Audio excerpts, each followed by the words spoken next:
Hello, I'm Brennan Burch from Brennan Burch. Lots of things. Mainly we're artists doing urban art. We also do a lot of community projects, including a clothes swap and a youth art factory.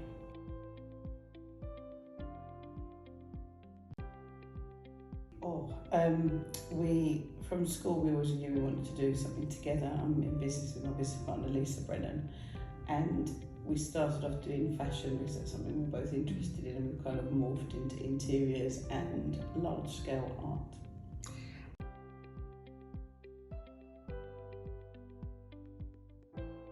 Yeah, I think large-scale public art is becoming more visible, so that's useful for us because it means there are more commissions, like mural commissions, things like that we can bid for, but it's also nice to see because, art everywhere is good for all of our souls.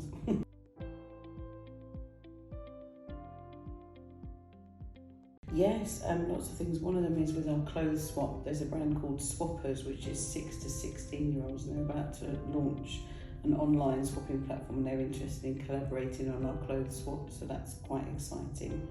They've just received £250,000 tech funding, so a great partner to have. And with our youth art factory, we're working with Essex Youth Services and also YMCA we spoke to yesterday, so lots of cool partners coming along with those two projects.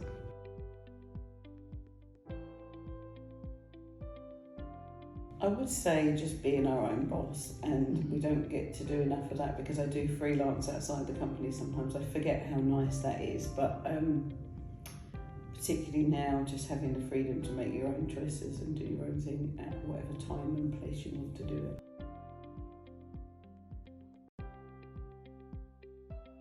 Yeah, I think it depends on what we're doing and who we're doing it for. So if it's something related to design or fashion or interiors or art, then I wouldn't call it freelancing. But when it's doing something that I'm not interested in and someone's paying me by the hour, I think that's where my definition comes in. Yes. And I might like it, but if it's not one of our personal passion projects, I tend to think of it more like work.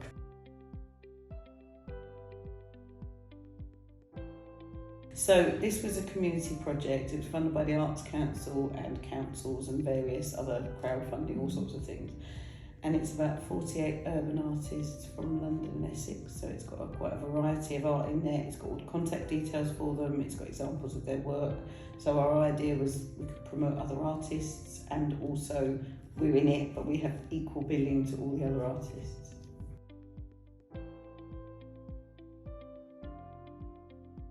Yes, I mean, it's a really big thing, but I mean, we were always produced ethically. We tried to make everything in the UK wherever possible, paid our suppliers fairly, so we've tried to be quite a sustainable business. But I think some of the community work is about putting our money where our mouth is, or not just looking like we're doing something good, actually doing things that we believe will make a change.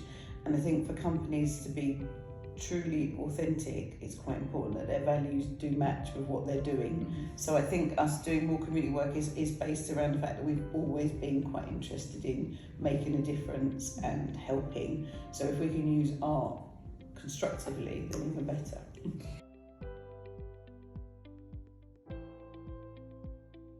It's hard, I would say. I mean, me and Lisa are both, I'm 50, she's just 51.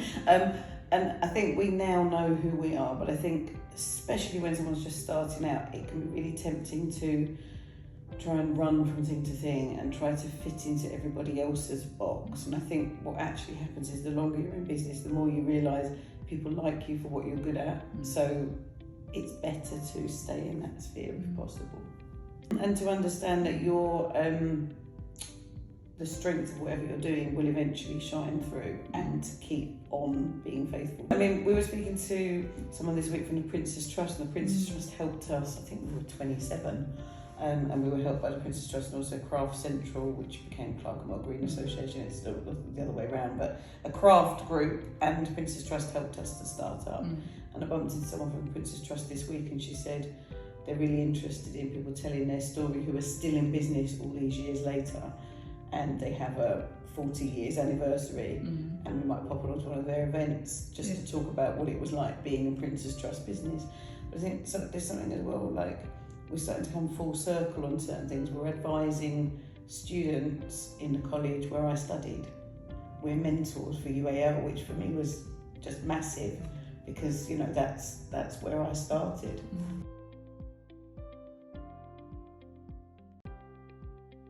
Yes, we're doing that as online. I've also mentored before things like Enterprise Nation, Like-Minded Females, which is about sort of empowering women of colour, Economy of Hours, which is skill sharing networks. We've done a little bit of mentoring, but this is quite special because of the fact it's quite a glamorous college, but also the fact that it means quite a lot to me.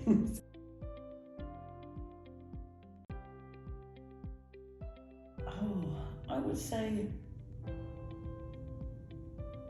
to make sure they know what they're getting into, because obviously it's a massive commitment having a business. I think there's a trend at the moment for people to want to start up in something, and it's absolutely amazing to have your own business, but I think if you just want to be in business for business sake, it's a hard slog. So you know, just kind of really being careful that you know exactly what you want, and that you have that passion to carry it through, because we really enjoy what we do, but I would be lying if I said the last 20 plus years have been easy.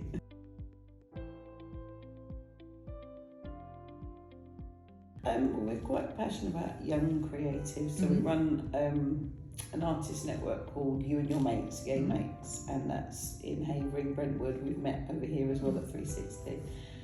And the idea with that is to nurture young creatives in their careers, and also to support older people who maybe are just starting a new career in art and want to socialise with other like-minded people. And as part of that, we're focusing a little bit more on younger creatives, and I'm looking at helping Essex County Council with their youth networking, and here in Barking and Dagenham sort of connecting up with other youth-focused organisations. So I feel like that's going to turn into more of a sort of helping young people getting into business strand of what we do as well, along with the mentoring.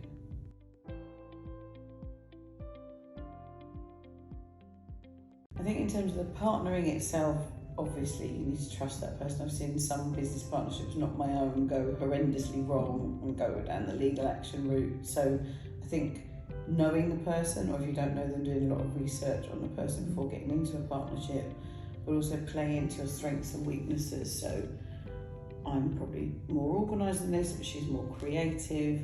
I like going and networking. For her, that's horrendous, but she likes spending hours perfecting a piece of art, which I wouldn't have the patience to do more than 2 seconds.